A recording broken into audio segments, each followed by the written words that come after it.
Very good morning. It's indeed a privilege for me to address you at the conclusion of this important regional conference.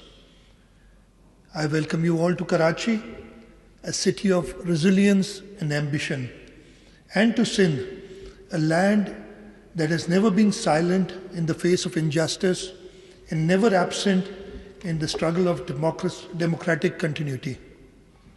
Honorable Speaker, I congratulate you and your team for hosting this conference with dignity and professionalism.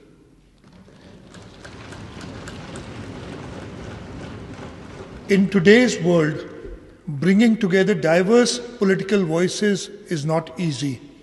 It requires patience, institutional strength, and political maturity. The House today is not just hosting a conference. It is hosting a conversation about the future of democracy. Ladies and gentlemen, democracy across our region is under pressure, not because people want less democracy, but because people want better democracy. Citizens today are more informed, more demanding, and less willing to accept excuses. They want delivery, they want fairness, they want institutions that work. Democracy does not weaken when citizens question authority. It weakens when authority stops answering citizens. Your conference theme, trust, inclusion, innovation, and peace, captures the crisis and the opportunity before us.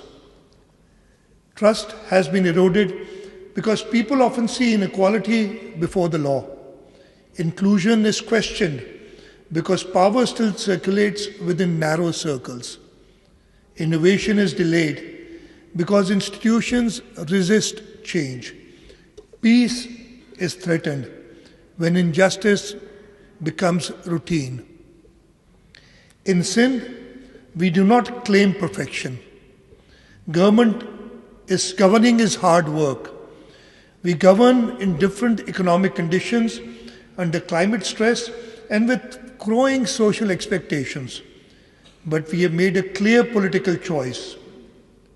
Reform over rhetoric, systems over slogans, delivery over display.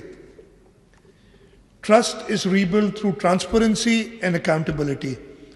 That is why we are strengthening public financial management, digitizing revenue systems, and introducing monitoring in service delivery. Please do not trust speeches. People do not trust speeches, they trust systems. Trust grows when citizens see where their money goes and who is responsible when it is wasted. Inclusion is not charity. Inclusion is democracy in practice. We are expanding women's participation in local governance, investing in girls' education, and creating skill pathways for youth.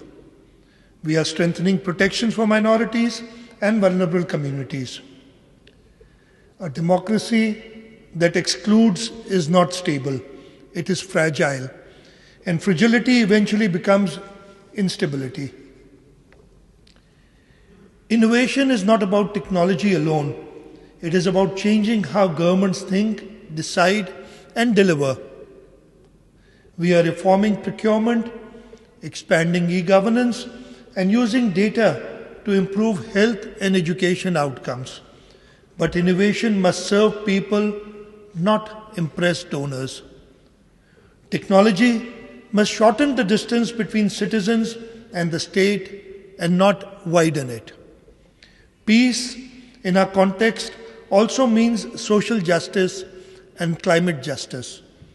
Sindh is on the front line of climate change. Floods and environmental shocks are not policy debates for us, they are lived realities. Parliaments must legislate for resilience, disaster preparedness, and climate adaptation. There is no sustainable peace without climate resilience, and no climate resilience without political will. Distinguished delegates, regional parliamentary cooperation is not diplomacy for photographs. It is practical politics.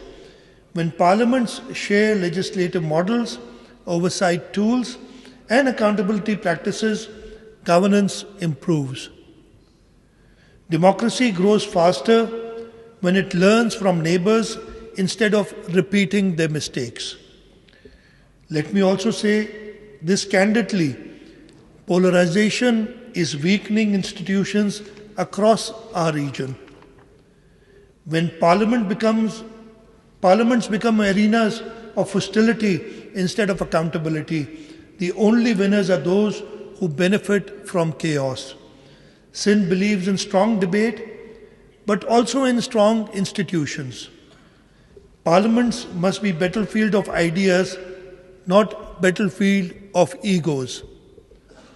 Excellencies, you've just adopted the Karachi Charter. I urge you to take it home not as a souvenir, but as a responsibility. Let it shape legislative priorities. Let it guide committee work. Let it inform institutional reform. Democracy is strengthened by implementation, not by intention. I thank the CPA leadership, especially Mr. Stephen Twiggs, for nurturing this platform of parliamentary learning.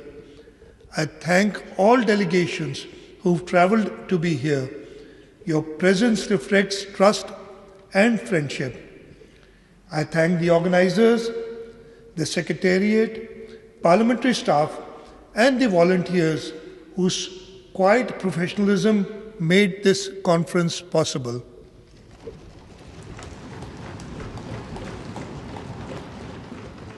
Good governance is often invisible, but its results are visible in people's life.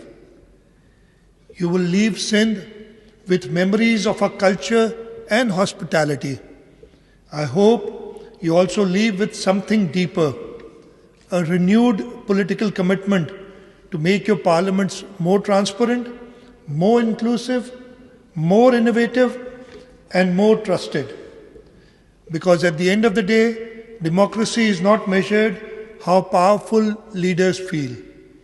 When Parliament become, ladies and gentlemen, before I end my speech, I'd just like to say a few words regarding this conference. Unfortunately, I was not able to give it the time that I wanted to because of my other commitments, but I've been following up, and I've been really happy with the kind of debate which has gone on here, and I hope that each and every one of you has thoroughly enjoyed the debate and thoroughly enjoyed the hospitality of Sindh.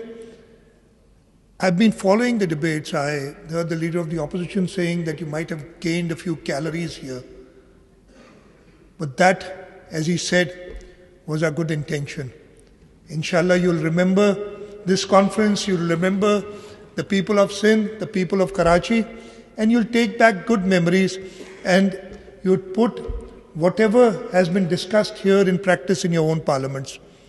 I thank the Honorable Speaker for having me here today, and I thank all of you for taking time out and coming from your countries to visit Karachi, to visit the province of Sindh, and for making this conference successful. Thank you very much. Pakistan, Zindabad.